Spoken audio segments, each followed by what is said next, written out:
வாழ்க வையகம், வாழ்க வையகம், வாழ்க வளமுடன்.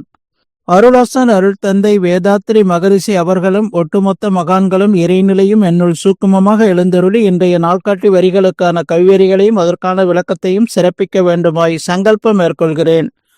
அனைவரையும் பணிவோடு முதற்கண் வணங்கி ஆரம்பிக்கலாம் என்றிருக்கிறேன். அனைவருக்கும் இனிய காலை வணக்கம். வாழ்க வளமுடன். சாமிஜியினுடைய இன்றைய நாள்காட்டி வரிகள்.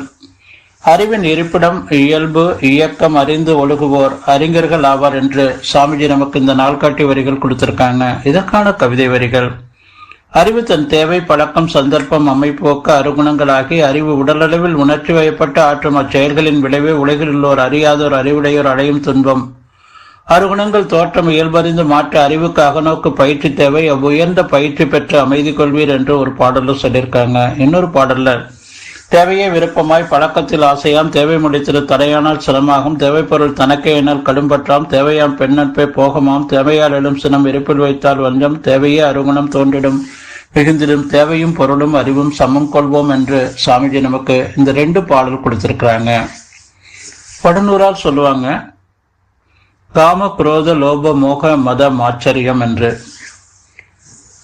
அந்த 6 வந்துருச்சு அப்படின்னு சொல்லி சொன்னா இன்னும் 4 சேர்ந்துரும். தப்பம், சூசை, அசூசை, தம்பம்.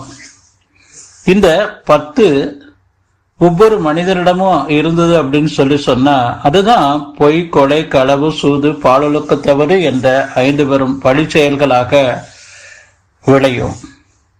நாம புரிந்து கொள்ள வேண்டியது என்ன? அந்த தான் தனது, தான்கிறது அதிகாரப்பற்று, தனது என்பது பொருள்பற்று.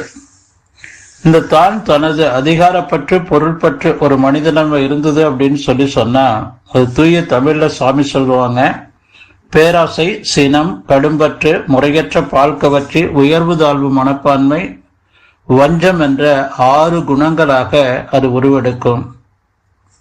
அந்த 6 வந்தது அப்படின்னு சொல்லி சொன்ன அடுத்து அச்சம், அவமானம், அதிகார போதை, தற்பொருமை என்ற இந்த 4ம் மனிதனிடம் அது சேர்ந்துரும்.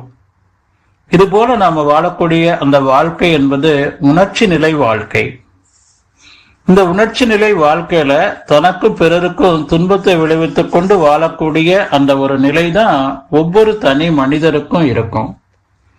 அப்போ நாம இதனுடைய இயல்பு அறிந்து இது என்ன சிரமம் கொடுக்கும் என்பதை அறிந்து நாம அதை மாற்றிக்கொண்டு அந்த தெய்வீக தன்மையான இறைவத்து தன்மைக்கு அன்பும் கருணையுமாக நாம மாற்றி வாழக்கூடிய அந்த தெய்வீக வாழ்க்கை தான் இந்த மனித பிறப்புக்கு சிறப்பு சேர்க்கும்.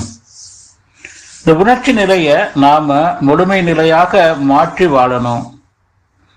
நமக்கு வரக்கூடிய ஒவ்வொரு எண்ணங்களையும் நாம தூய்மையாக வைத்துக் கொண்டோம் என்று சொல்லி சொன்னா நமக்கு எந்த சூழ்நிலையிலையும் இந்த 6 குணம் ஏற்பட்ட 5 பெரும் பழிச்செயல்கள்ல போகவே போகாது. நம்முடைய மனது, அறிவு.